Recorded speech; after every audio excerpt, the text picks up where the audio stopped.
Hi, everyone. Good afternoon. Ambassador, thank you for having me and giving me this important podium. Such a difficult situation. I see lots of division and confusion, lots of hatred, lots of misinformation. And everybody speaks on behalf of the children and on behalf of the innocent. But I am not sure about their real intention. But today I can speak on the authority of a Palestinian child, someone who grew up in that culture. Hamas' first crime against children in the Palestinian societies is not arming them or encouraging them to carry suicide bombing attacks. It's the religious, ideological indoctrination that I had to go through, with one intention in mind: to annihilate the state of Israel. This is Hamas' primary goal. In this truth, there is no confusion. I speak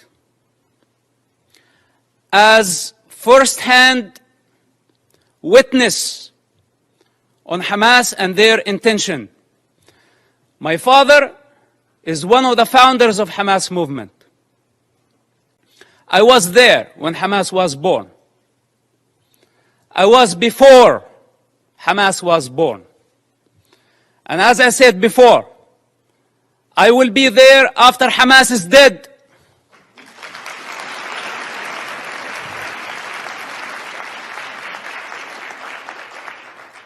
I am not a part of propaganda. I don't work for nobody. I only represent myself. And on this authority, I speak. So don't be mistaken. And take my words very carefully. Hamas is committing a crime against this generation and the next generations to come. So blaming Israel is not going to solve the problem. Imagine a 10-year-old child. When I disobeyed Hamas, I was tied up to a post, and I was whipped by Hamas top leader. And I don't want to mention his name because he's not worthy, with an electric cable. Every lash, I lost my breath until I lost my consciousness. My father was in prison at that time, and this leader thought that he was my mentor. This is Hamas discipline. This is how they wanted me to be. To become a violent savage like them. And the very basic intelligence of a child, when I felt that was not natural, it wasn't. But I had still to go to the mosque to please my mother and please my father and obey this type of monsters. I hate to talk about my personal struggle. And I hate to be in a position to be at defense. He also don't like to be at defense. Because this is what Hamas did to Israel on October 7th. They put all of us at defense. But this doesn't mean that we are not going to win the war. Growing up in that society, a majority of the Palestinians blamed Israel. And as a child, I took it as a Quran. I took it as a holy scripture that Israel was our problem. But then as I grew up, I start identifying the enemy within. The religious authorities, the corrupt leaderships, who basically did not care about children, they did not care about Palestinians, they still don't care about nobody but themselves. And the world has been empowering them against the prey, against the victims. This has to come to an end.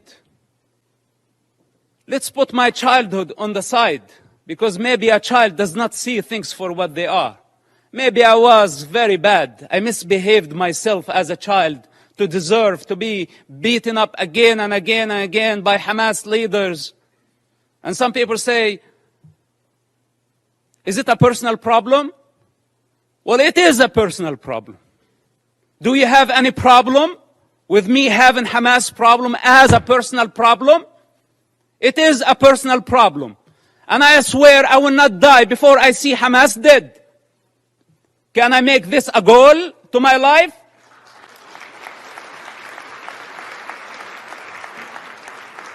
You know, unlike many of the leaders who sit here and give Hamas legitimacy by not condemning them, if the entire world stand there and say otherwise, the child witness within will always be there. And nobody can deceive that child anymore. As I grew up, I become the Hamas or the Islamic student movement president in our town. And I became part of the movement. It's just out of the love for my father and our family. I had no other choice, which somehow led me to imprisonment.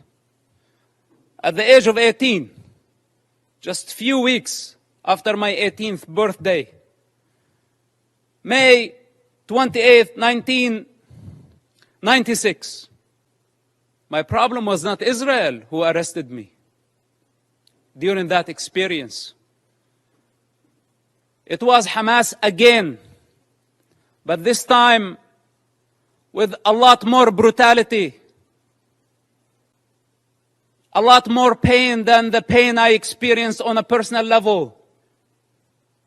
In prison, Hamas tortured and killed hundreds of Palestinian prisoners, Hamas members, because Hamas had suspicion that they were collaborating with the State of Israel. I spent 16 months in that first arrest among Hamas leaders. What was called Al-Majd, Hamas security wing, for those who don't know, this division of Hamas. This security wing, they brutally tortured people, putting needles under their fingernails, burning plastic on their bodies, putting off cigarettes in their skin. The screams of hundreds of prisoners over that period of time, how could I forget? And I don't wish for any of you to go through such experience to realize what type of monster we are dealing with. It's unfortunate that my father helped establish such an organization. And I don't mean to dishonor him. I love my father and I will always do. I'm not here to dishonor my people. I love my people. But I cannot believe how far Hamas was able to travel in this madness. And we could not stop them. After I was released from prison, I made very hard choices. And I don't have the time to go through all my motives. But yes, I had many motives. Many motives to fight against Hamas, and I still do. And nobody can get in my way. Not even the United Nations.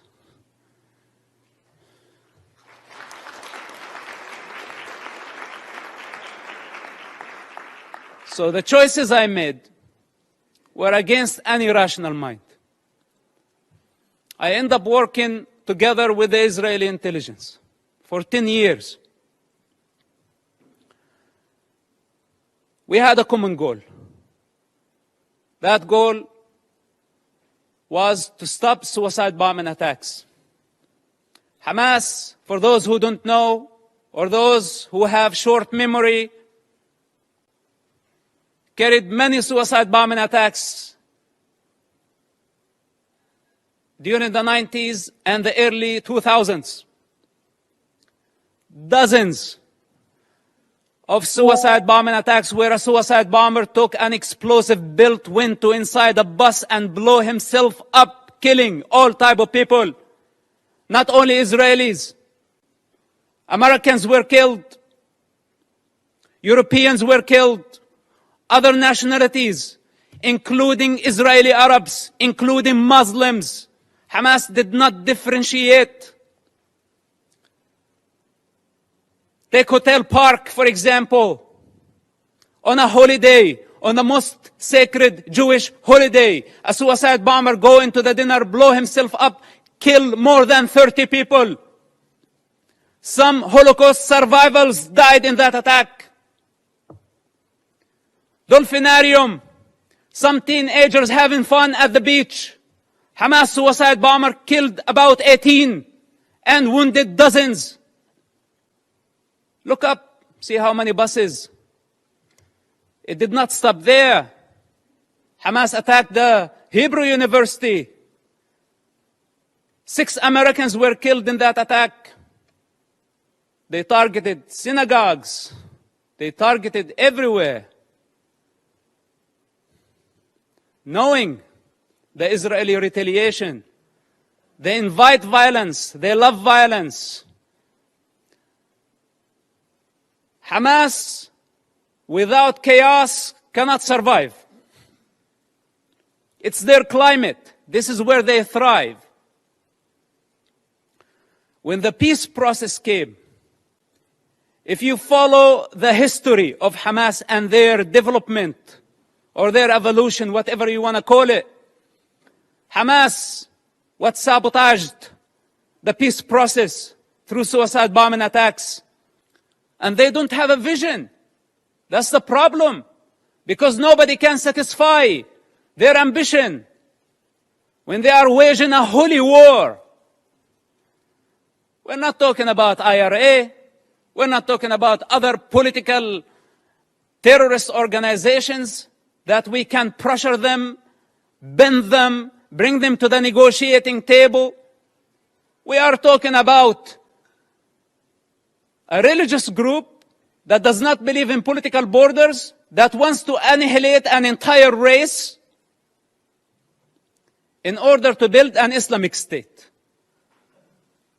I don't know what else can be said about this group. And I don't know why it's not obvious to everybody that the United Nations fail to condemn them. Bunch of rapists. This is what they are. Lower than animal consciousness.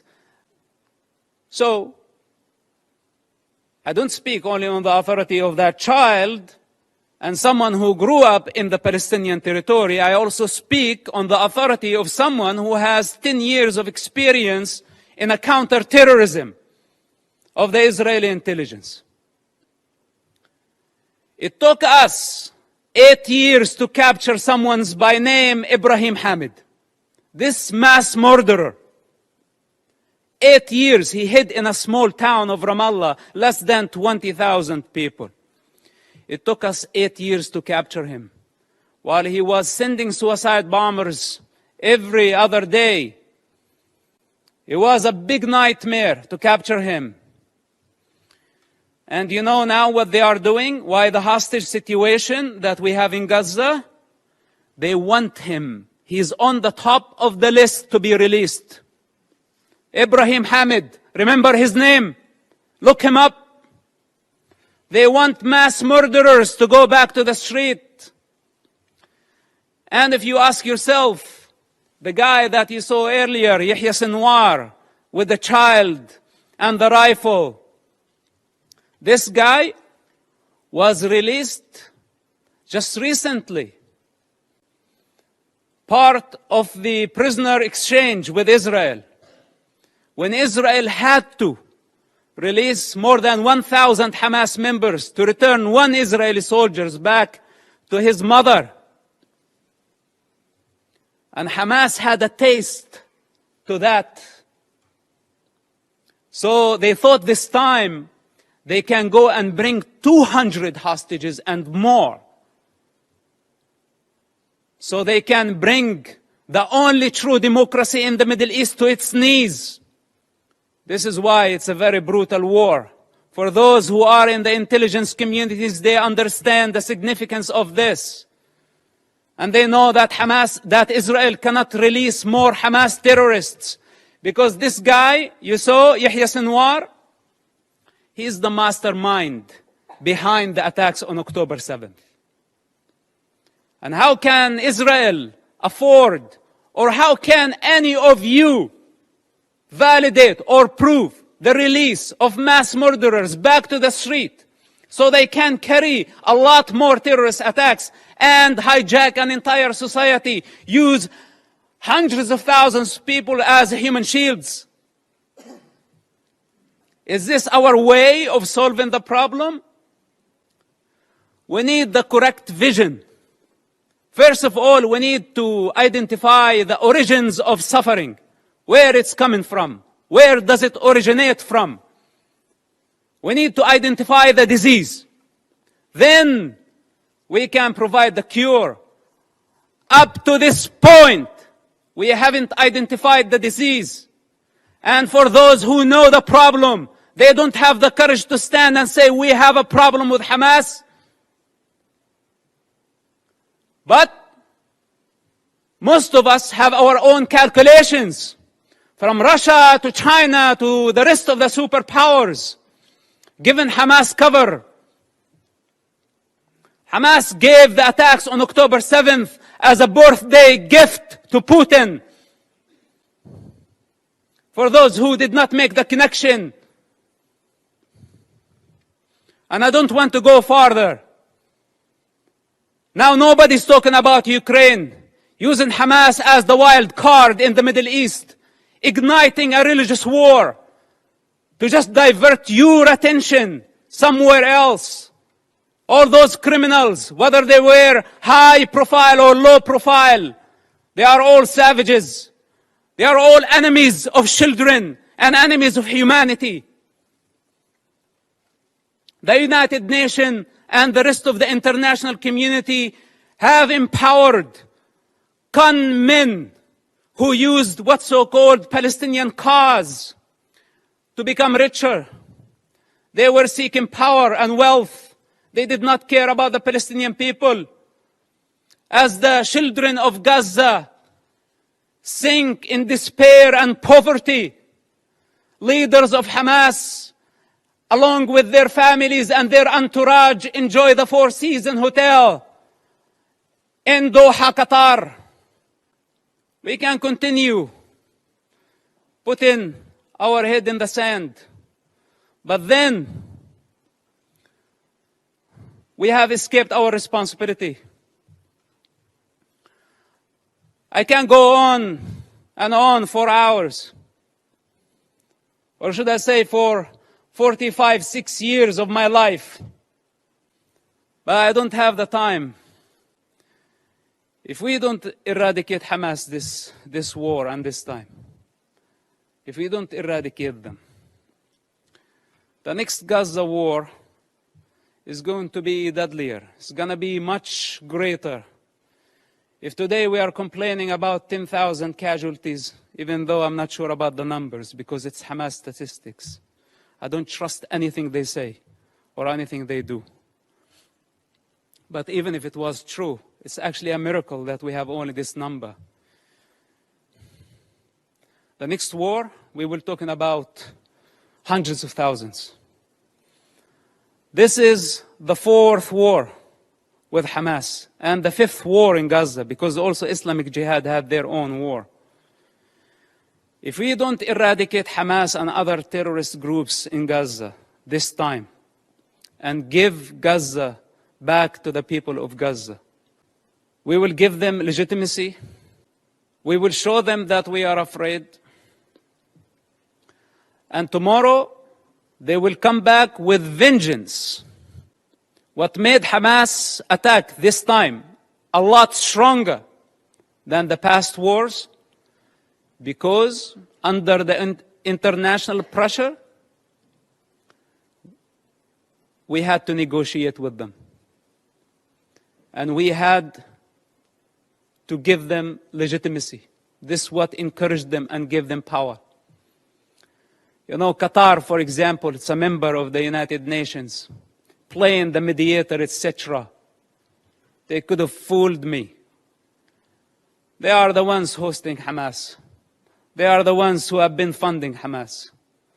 Russia, Musa Abu Marzouk, a Hamas top leader, was in Moscow just yesterday. Okay, to be more accurate, a week ago. What's this? Where democracies should be united in fighting such savages. All of us saw Hamas. You call a hostage situation, but you want the true term Hamas uses for this? Booty. It's not even hostages. It's not war prisoners.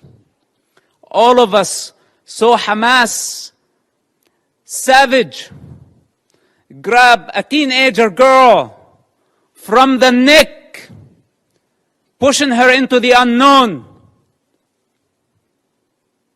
That's your very freedom.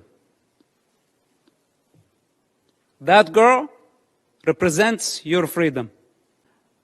And none of us thought about the mother of that kid and how she felt about seeing her daughter being dragged that way by a savage who wants to dominate, who sees women as a property. This is how Hamas sees women, a property, something they can own. As they want to own territory, more territory, their lust, their sexual lust, their lust for power, their lust for territory. I had to die many times in order to transcend this mentality. So we are talking about a big problem. It's beyond Israel. And here is the danger. And with this, I will conclude. The danger if Israel fail their war in Gaza, which is a brutal war, because if it was open war, Israel would annihilate Hamas in no time, matter of hours, let's say days. Hamas is finished.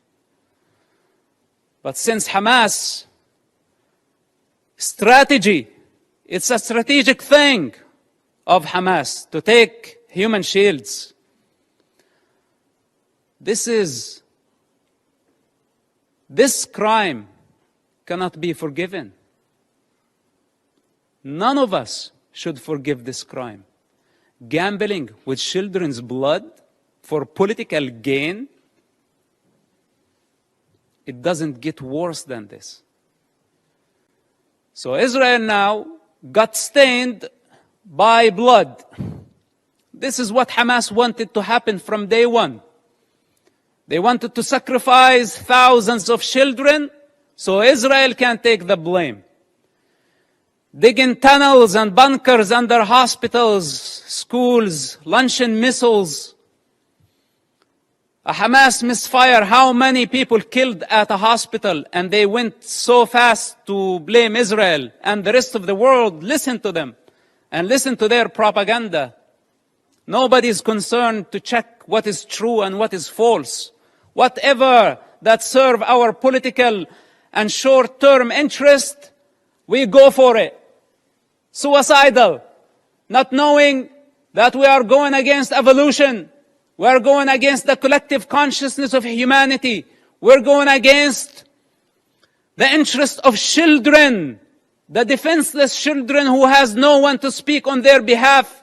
They don't have the power to discern. And yes, they are dying. But who's causing all this death? Blame is the cheap way. It's the way of the coward. They don't blame. If Hamas is not defeated, if Hamas is not eradicated in Gaza, we will set the model. We will give the freedom to so many radical groups around the world, especially in Europe. Because many of ISIS have fled to Europe under civilian cover. They are sleeping cells in Europe. And there is a migrant problem in Europe. And there is an Islamic problem in Europe. And this is just a warning. If you really care for the global security, and I speak as a person who was part of the counterterrorism effort against radical Islamists, if Hamas is not defeated in Gaza, it will inspire many groups around the globe. They will see that few thousands of savages can blackmail the international community, the superpowers, and bring democracies to their knees. Many of them are watching now, and many of them are very happy about how the world is responding. And many of them are satisfied to see the state of confusion and fear and anxiety. This is the time to get united. Because if Israel fails in Gaza, all of us, we will be next. Thank you for listening, and thank you for giving me the opportunity. May God bless all of us and protect our children, not only the Palestinian children, but also the Israeli children. Bring the hostages back to their families. And may God bring peace to this divided world. Thank you very much for listening.